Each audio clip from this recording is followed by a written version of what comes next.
adversary, which is China. But the way the supply chain works here, we've already talked about this on the show. You want to make a car? The parts of that car, to build that car, it goes back and forth between the United States and Mexico 7 times.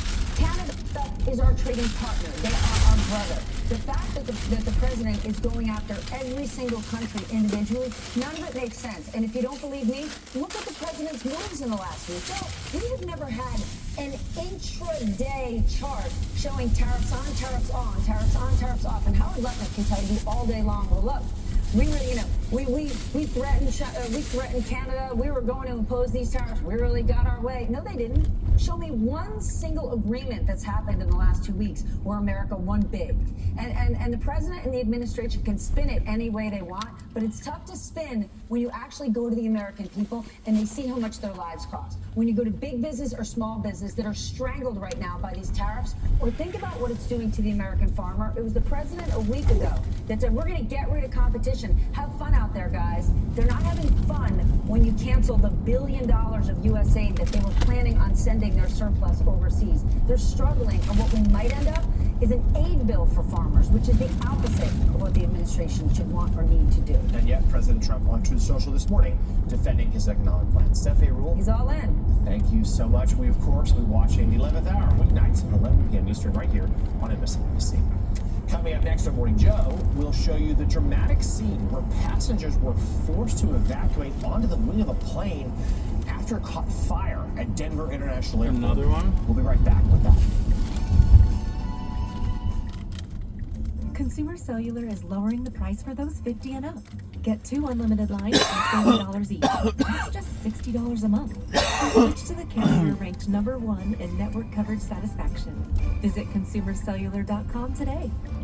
With fatigue and lightheadedness, I knew something was wrong. Then I saw my doctor and found out I have AFib. And that means there's about a 5 times greater risk of stroke. Symptoms like irregular heartbeat, heart racing, chest pain, shortness of breath, fatigue, or lightheadedness can come and go. But if you have AFib, the risk of stroke is always there. If you have one or more symptoms, get checked out. Making that appointment can help you get ahead of stroke risk. This is no time to wait. Tap into Etsy for home and style finds like custom shelving for less than $50 to make more space. Or linen robes under $75 to get you cozy. For affordable pieces to help you welcome big changes, Etsy has it. Dry eyes still feel gritty, rough, or tired? With MyBo, eyes can feel MyBo is the only prescription dry eye drop that forms a protective layer for the #1 cause of dry eye, too much tear evaporation. For relief, that's MyBo. Contact lenses before using MyBo. Wait at least 30 minutes before putting them back in. Eye redness and blurred vision may occur. Report navigation bug. Cheers to beating these two every Thursday. Help fuel today with Boost High Protein. Complete nutrition you need and the flavor you love. So here's to now.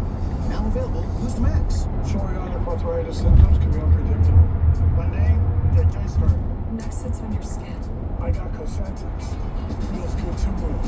Feel less joint pain, swelling, and tenderness. Back pain, clean your skin, and help stop further joint damage with Cosentix. Don't use if you're allergic to Cosentix. Before starting, get checked for tuberculosis. An increased risk of infections and lowered ability to fight them may occur, like tuberculosis or other serious bacterial, fungal, or viral infections. Some are fatal. Tell your doctor if you have an infection or symptoms like fevers, sweats, chills, muscle aches, or cough.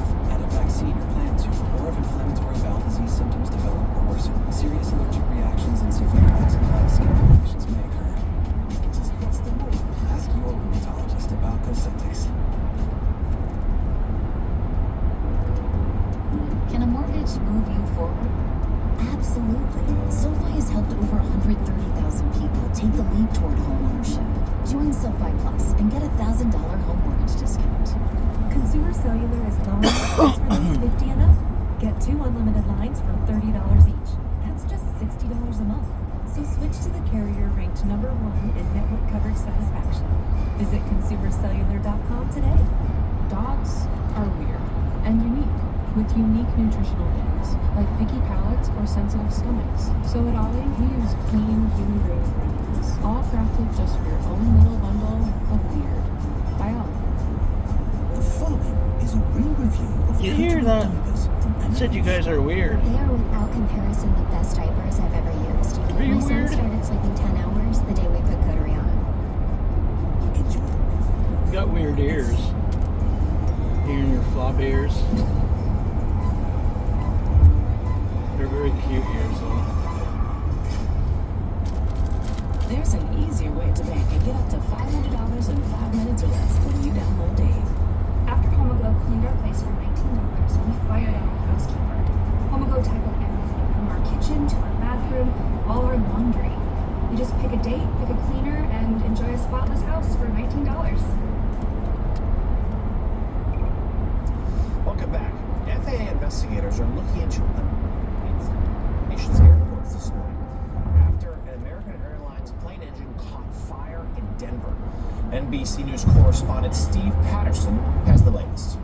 A terrifying scene on a smoke-covered tarmac at Denver International Airport. Dozens of passengers seen evacuating from the wing of an American Airlines plane on Thursday after one of the aircraft's engines caught fire while taxiing to the gate.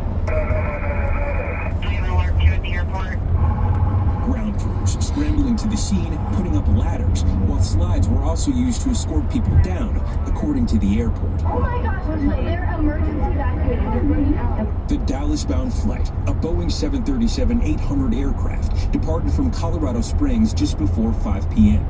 But within 20 minutes, it diverted to Denver after FAA officials say the crew had reported engine vibrations. The plane landed before 6 p.m., spending about an hour total up in the air. 172 passengers and 6 crew members were on board at the time. American Airlines stating all were safely deplaned and relocated to the terminal, while 12 people were transported to a local hospital with minor injuries, according to the Denver Fire Department. Travelers waiting inside in a nearby watching the scene unfold. While one social media user posted, "My mom was on this flight. Thank you God that they are alive." This heart-stopping ordeal, the latest in a string of recent airline incidents. From a crash landing upside down in Toronto last month,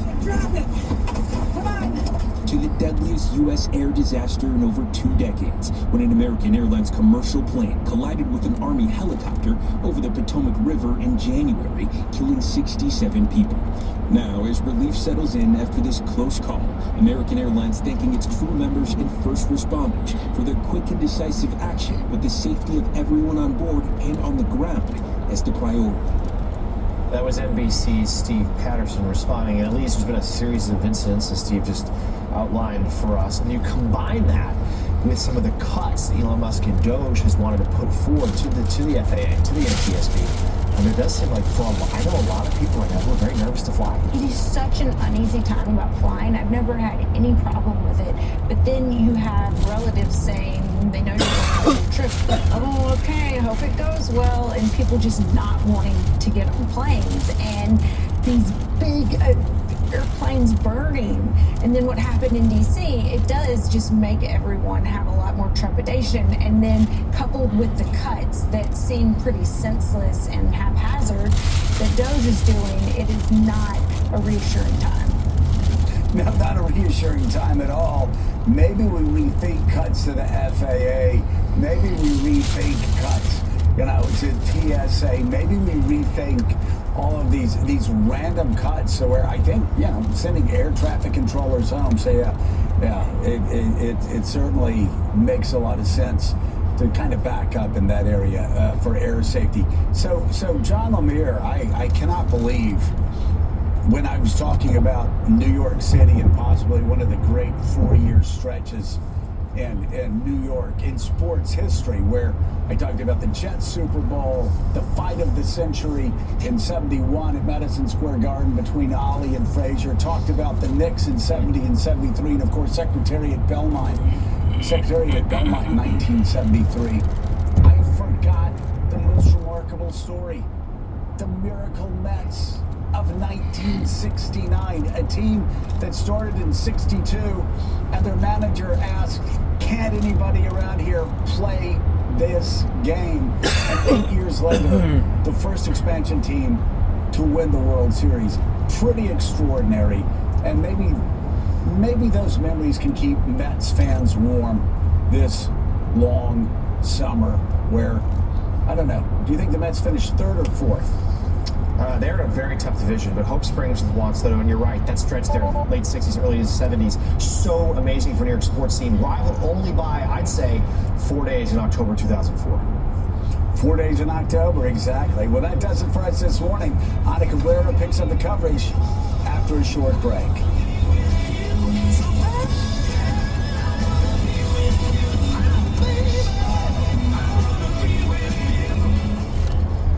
Kids, I'm sure you're wondering why it's dinner tonight. It's because it's a buffet of all-you-can-eat butterfly shrimp and sirloin steak. Yeah, that's the reason. I don't get it. Do you have any idea how much this would cost at other restaurants? Not really, I'm only 6. A lot, honey. Lock it up. Oh, okay. Yeah. Here's to getting better with age. Cheers to beating these two every Thursday. Help fuel today with Boost High Protein. Complete nutrition you need and the flavor you love. So here's to now. Now available, Boost Max. My mental health was better, but uncontrollable movements called TD, tardive dyskinesia, started disrupting my day.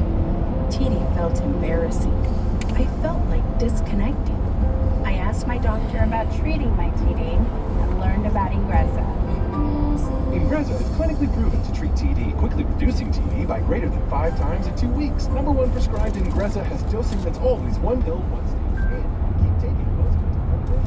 Ingrezza can cause depression, suicidal thoughts, or actions in patients with Huntington's disease. Call your doctor if you become depressed, have sudden behavior or mood changes, or suicidal thoughts. Don't take Ingrezza if allergic. Serious side effects may include allergic reactions like sudden, potentially fatal swelling in hives, sleepiness, the most common side effect, and heart rhythm problems. Know how Ingrezza affects you before operating a car or dangerous machinery. Report fever, stiff muscles, or problems thinking, as these might be life-threatening. Shaking, stiffness, drooling, and trouble with moving or balance may occur. Take control by asking your doctor about Ingrezza.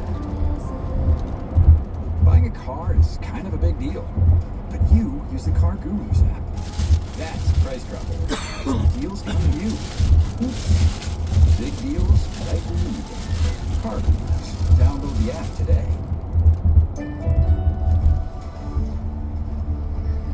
Did you take your vitamins today? That's my job.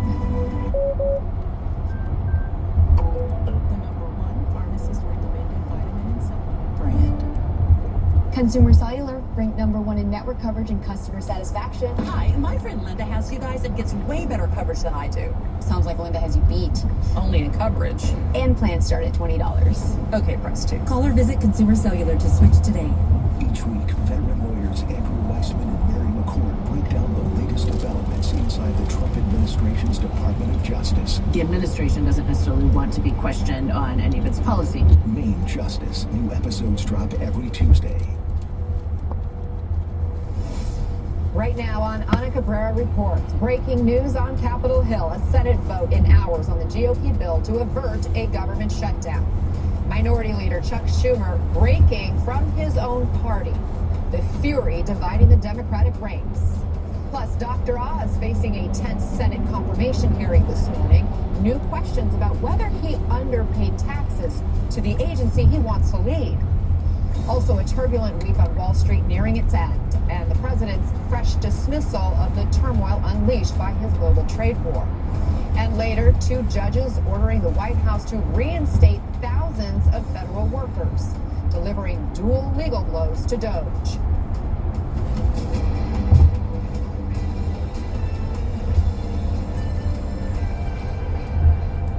Happy Friday. It's 10 Eastern, 7 a.m. Pacific. I'm Ana Cabrera reporting from New York. Right now, as Congress scrambles to avoid a midnight shutdown, Democratic divisions are spilling out into public view. The Senate is gaveling into session as we speak. It's expected to be a very tense day. This afternoon, a key step to avert a government shutdown will require 60 votes. Republicans need 8 Democrats to join them in favor, but as of now, just 2 Democrats say they are yes votes. One is Minority Leader Chuck Schumer.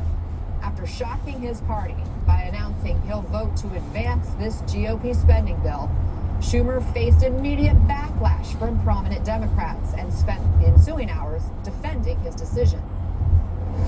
I think there is a deep sense of outrage and betrayal. I knew people were going to disagree with me, but I felt so strongly that the shutdown would be the greatest disaster we face with these arrogant autocrats.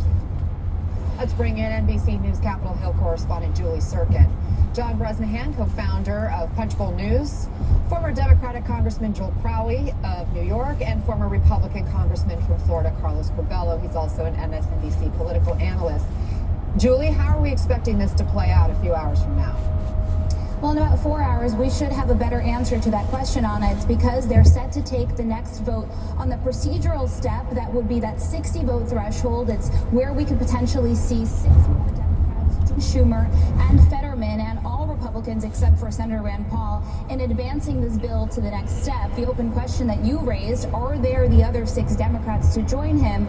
In talking to my sources, Anna, it's very clear that Schumer would not have taken that step yesterday by going to the floor, by about facing from his position 24 hours before and saying he would vote to support this House Republican interim funding bill, that he wouldn't do so if he didn't have the votes on lock. We know there was a debate happening behind closed doors among Senate Democrats for the course of 3 days. Yesterday, Schumer announced to them behind closed doors that he would in fact take this step and vote for it. We heard loudly from outside of the room some Senate Democrats arguing about the effects, the consequences of a government shutdown. Schumer saying that he took the hard step. Certainly some in his conference want to take it as well, but others deeply sticking to their no vote on this, and we'll see how it plays out. And we just saw President Trump praise Senator Schumer's decision on Truth Social, saying it took guts. Julie, what do we know about how he came to this decision, and was Schumer surprised by the scale of backlash from Democrats? Well, if I was Leader Schumer, seeing that Truth Social post, I would be burying my head in my hands, because that is certainly not what he needs right now, especially when his base, especially when you have members like Alexandria Ocasio-Cortez, the Congresswoman from New York in the House, who has mulled a primary challenge against Senator Schumer before, but now he should definitely take that seriously, saying things like this. I want you to take a listen to this. Just to see Senate Democrats even consider acquiescing to Elon Musk, I think it is a huge slap in the face, and I think that there's a wide sense of betrayal. It is a decision about trust and cooperation, because there will be a day where the Senate will need the House to move on something, and if there is an erosion of trust and a breach of trust, such as what is being considered right now, it will make cooperation difficult. The base on social media and calling up the phones of these Senate Democrats want them to shut it down, because this is the first opportunity for Democrats to really fight back since President Trump won the election in November. And of course, legislatively, this is really the moment that they can act on. In the future, it's all going to be partisan bills, most likely through a process called reconciliation. And Democrats know that. The issue here, though, is the legislators know how bad a shutdown is, no matter what side of the aisle you're on. Schumer was out in front saying how terrible shutdowns would be in the last couple of years when Republicans were starting them. He said even yesterday that if they shut the government down, well, they'll have to figure out how to open it. That's one problem. And two, of course, is that the administration could go out and decide who is essential, who's not essential. And of course, Trump would love nothing more than to shut the government down, blame Democrats for it, and be able to dismantle it from the inside. So a real headache for Schumer. The question now that I'm asking is, did he miscalculate this moment? Did he not plan for it far enough? And was he too late in the final moments saying that he will not vote for this bill, and then ultimately saying he'll support it, Anna? And what's going on within the Democratic Party? John, this is really the first legislative battle for Democrats as the minority party. It has caused a major rift, while Republicans appear united. What was the Democrats' strategy? Was there one? You know, Schumer, listen, he was in a bad situation. As soon as the House voted, the House Republicans passed this bill earlier in the week on a party line vote. They only got one Democratic vote in the House. Schumer was in a bad position here. He would have to lead Democrats to shut down the government. They would have to actively vote against this funding bill and then shut down the government. Now, I've been covering shutdown since 1995. We go back to Newt Gingrich. Shutdowns never work. It's never a good strategy, and Schumer knows that. And the problem was that Schumer didn't communicate that up front. He tried to have it both ways. ways. He wanted to, as Julie noted, he, on Wednesday he was talking about, Republicans don't have the votes to move forward this bill, and then the next day he comes out and says he'll vote for it. So he was trying to have it both ways, and I think that was his mistake, and I think that's what he's being criticized for, is trying to present it both ways. If you'd had Harry Reid or some of the other Democratic leaders in the past, they might have come out earlier and said, look, I don't like this, but I'm voting for this bill, and then members would have been able to rail against it, but he tried to have it, I hate this bill, I think it's a bad piece of legislation, I think it gives too much authority to Trump and Elon Musk, but then I'm voting for it, and I think that's where he's really disappointed some of his own members. You even see Senator Patty Murray, who's a top Schumer ally and the ranking Democrat on that Senate Appropriations Committee, she's come out publicly and said she thinks this is a bad decision by Schumer, which you never see Murray do something like that. So I think there's a big backlash for Schumer, as much on his tactics, how he handled it, as the substance of what he's doing here. Yeah, the backlash also coming from other state members and lawmakers serving, Congresswoman Ocasio-Cortez, Hakeem Jeffries. AOC didn't mince words. She called Senator Schumer's announcement a betrayal. Congressman Crowley, do you agree? I think having the mantle of leadership, I think that Chuck finds himself in a very difficult position, being the leader of the Democratic caucus in the Senate. This is a terrible bill. It's a Republican spending bill. This is not a continuing resolution. This is not a keeping things clean bill. And ceding power to the president entirely on tariffs, I think, is terrible. There are very few opportunities to actually to curtail the president and Elon Musk for what they're doing, and I think this is an opportunity. And I think Democrats are looking for someone to stop the president, stop Musk, and to stand up to them. And I think Chuck is recognizing that there are members in the Senate that is a bridge too far. But in terms of the House, I think the House politics is very, very different. The chances of taking the House back in 2026 are much stronger than taking the Senate back in 2026. I think Schumer recognizes that as well. So what the House accomplished was getting marginal Republicans to vote for this bill, and even the Freedom Caucus to vote for this bill, knowing that there are cuts in Medicare, Social Security, and much more damage coming down the road. So this is really more, I think, a long play and not a short play. I think Schumer recognizes that. Well, and just to be clear, this bill, I don't believe, has any cuts for Medicare and Social Security, although we know Elon Musk, who's been the head of Doge, who's had, so much power within the Trump administration, has been the one sort of threatening that those cuts could come. Well, we know what the plans are going to be. We know what they're going to do. This gives them more authority to do that. I mean, look, the people who are no votes on this bill in the Senate would argue that if you allow this to pass, as you've pointed out, it could legitimize the things President Trump and Elon Musk have been doing and give them even more leeway to slash the government. But on the other hand, Senator Schumer is saying a shutdown would only fast-track their dismantling of the government while causing extra pain for American families. Here's more. They could keep us in shutdown for months and months and months. So that is a really important point. There is no alternate. Anyone who thinks there might be an alternate knows it depends on the Republicans. I don't trust them at all. I think they want a shutdown, and I think they will use the shutdown to decimate the federal government. Congressman Crivello, it sounds like damned if you do, damned if you don't. What's your takeaway from how this has played out? Leader Schumer is making the decision that Mitch McConnell, John Boehner, Paul Ryan, Kevin McCarthy, many Republican leaders have had to make over the last decade. They have to oppose a lot of the members in their own party to do the responsible thing, to govern. This is Chuck Schumer's hand. He does not have the votes to pass his own bill. House Democrats do not have the votes to pass their own bill. Shutting down the government achieves absolutely nothing and will probably be bad for Democrats politically. Look, I know that primaries are a big deal, and a lot of these members are out there performing for their primary election bases, but at the end of the day, what the leaders of the parties have to worry about is how they're perceived with the broader public. and the broader public would not support a shutdown at this time. So they have to make these tough decisions, and without a doubt, that comes at a cost internally. You become unpopular within your own party. You can ask Mitch McConnell about that, right? But this is the only decision for Chuck Schumer to make. But I mean, on the politics of it, you say shutdown's not popular with the American public. That is true, but Congressman Carpello, I want you to see this new Quinnipiac poll asking how voters see a potential shutdown, who they would blame, and it's about evenly split between the two parties in Congress. But if you factor in the 22% share who would blame President Trump, the numbers really suggest Republicans would have to own a shutdown. Would it be smarter politically for Democrats to allow that to happen and to hold the line against this bill?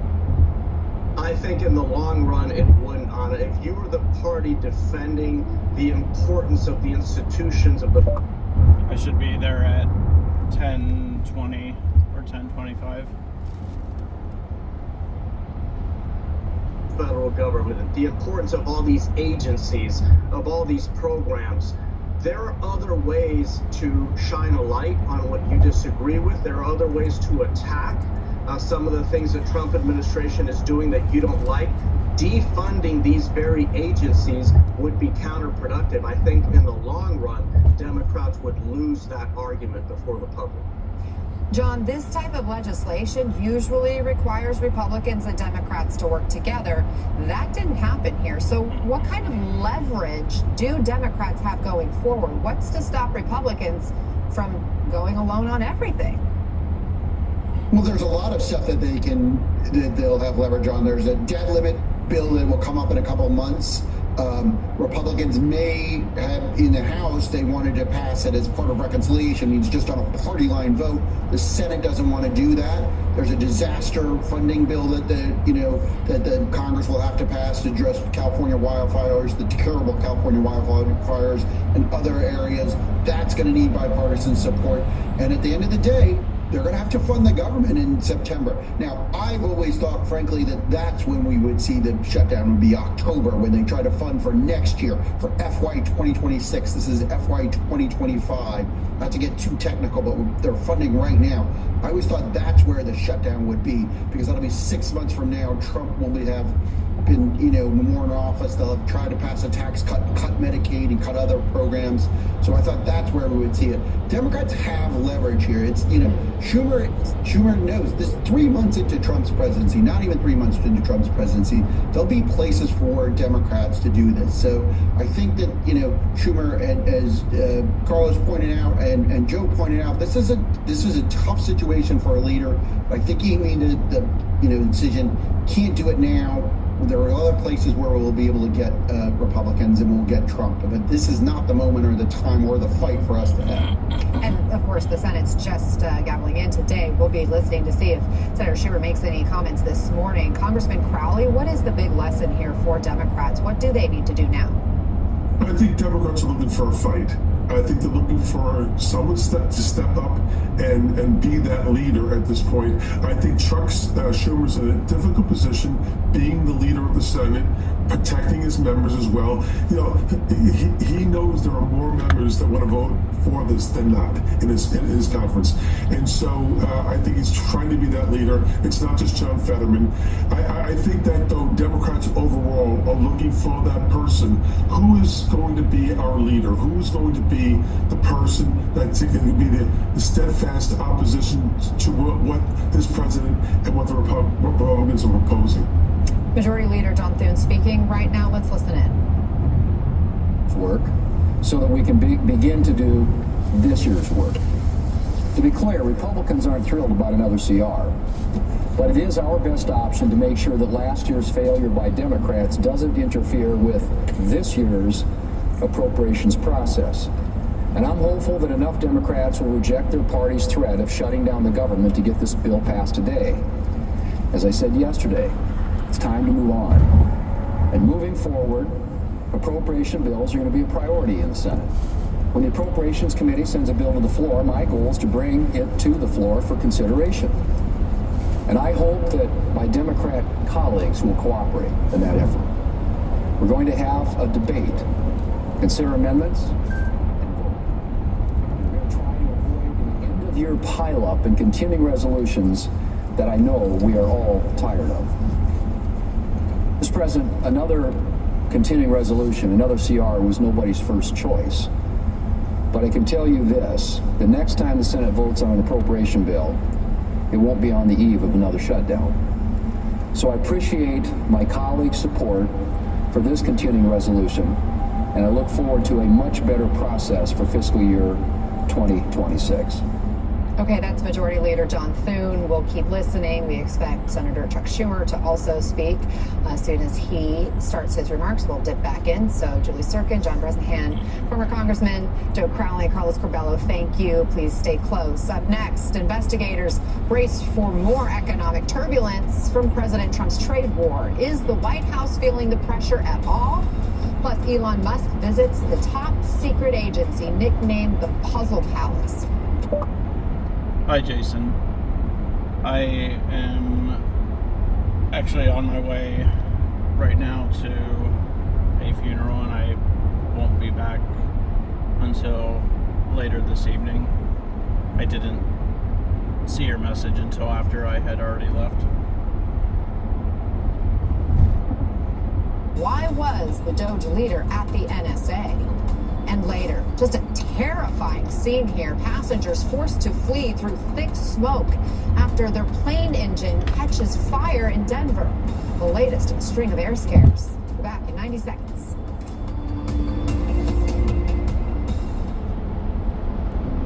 My eyes, they're dry, uncomfortable, looking for extra hydration. Now there's Blink NutriTears. It works differently than drops. Blink NutriTears is a once daily supplement, clinically proven to hydrate from within, helping your eyes produce more of their own tears. To promote lasting, continuous relief you'll feel day after day. Try Blink NutriTears. A different way to support dry eyes. Blink NutriTears. When emergency strikes, first responders are the first ones in. But on outdated networks, the crucial technology they depend on is limited.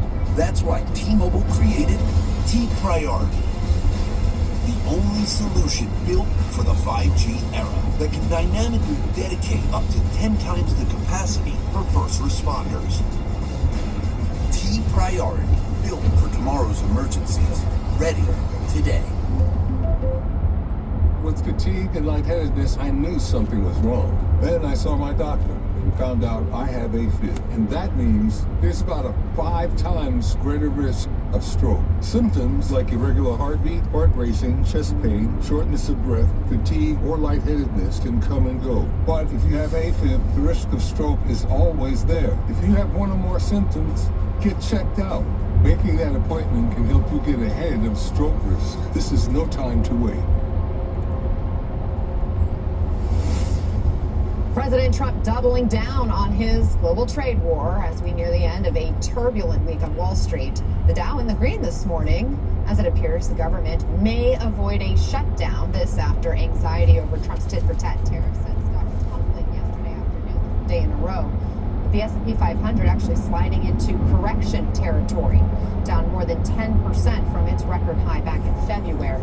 Let's bring in NBC News White House correspondent Aaron Gilchrist and NBC News business and data correspondent Brian Chung. Okay, Brian, let's start with what we're seeing on Wall Street right now after yesterday's correction. Things are looking a little brighter. Yeah, what we've seen is a color I haven't seen in a long while, which is green. It does seem like markets are responding positively to, as you mentioned, the announcement and the news that this government shutdown should be avoided. I think that was weighing on stocks. Of course, tariffs still remain the big story for stocks. I don't think we've gotten any more clarity on that between market close yesterday and market close today. So that's why I think we could pin some of the positive activity in the rebound, at least so far, in things like the Dow Jones, which is up about 0.5% to that news from Chuck Schumer. But I do think that when it comes to the tariffs, it's still weighing on investors. I was at the New York Stock Exchange all day on Tuesday, and people were saying until we get more certainty on that tariff bit, we're probably going to be buckling in for volatility for a little while to come.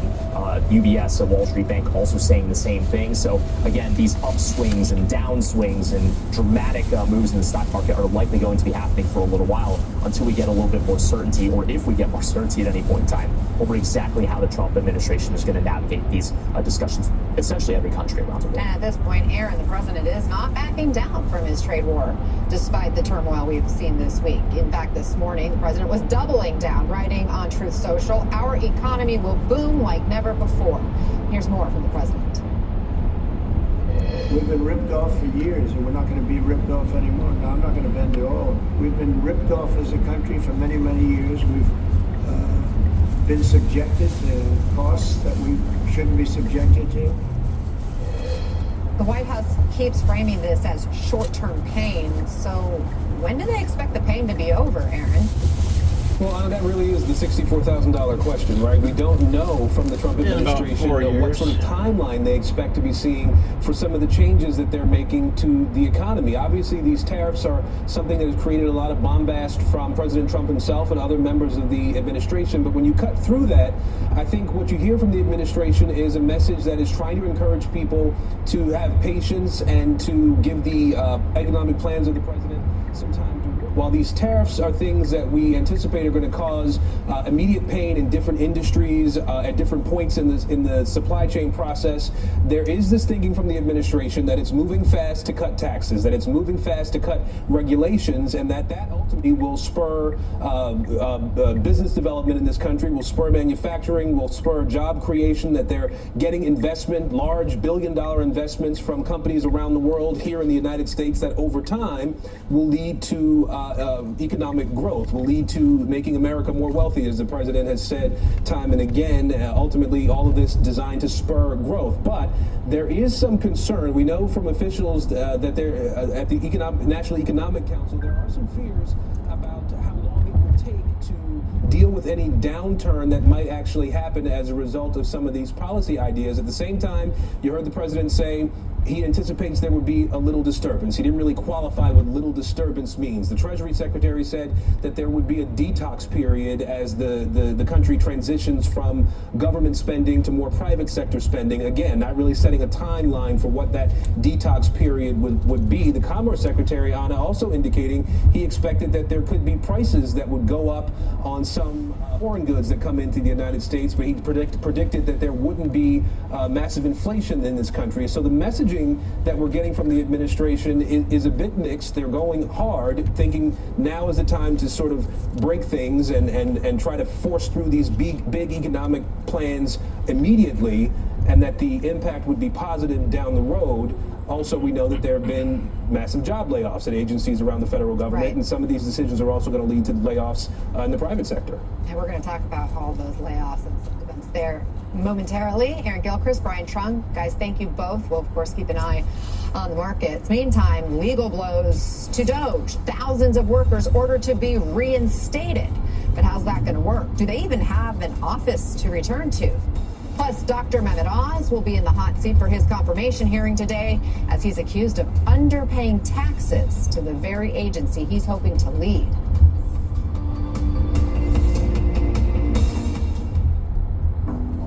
Dry, brittle hair needs some intensive care. New Pantene Damage Repair Collection is infused with pro-vitamins and a regenerative blend with argan and jojoba oils to replenish lost nutrients and repair weak inner hair bonds for stronger, healthier hair. Without the $90 price tag. It's intensive care for your hair. Pantene. Todd takes Prevagen for his brain, and this is his story.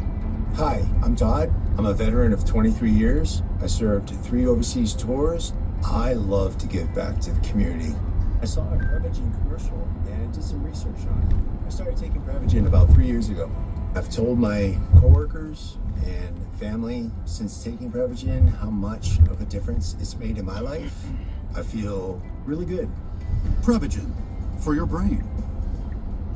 What do you got there, Larry? Time machine? You gonna go back and see how the pyramids were built or something? Nope. Ellen and I want to go on vacation, so I'm gonna go back to last week and buy a winning lottery ticket. Can I come? Only room for one. How am I getting home? Sitting on my lap like last time, Ronald. Fine, but I'm bringing this. All right. Or you could try one of these savings options. The right money moves aren't as far-fetched as you think. There it is.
fuck are you driving this car?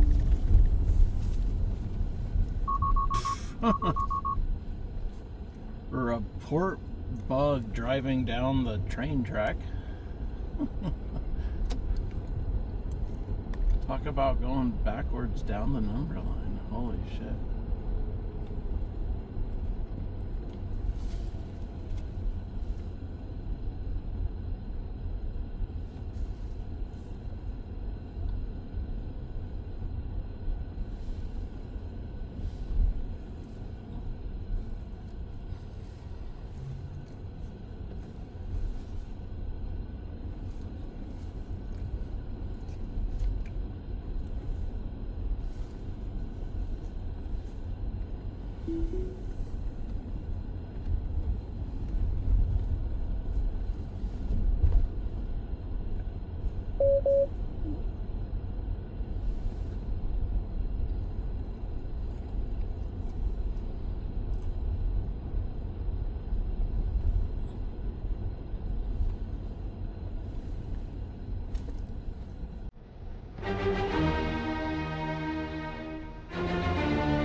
You're fine.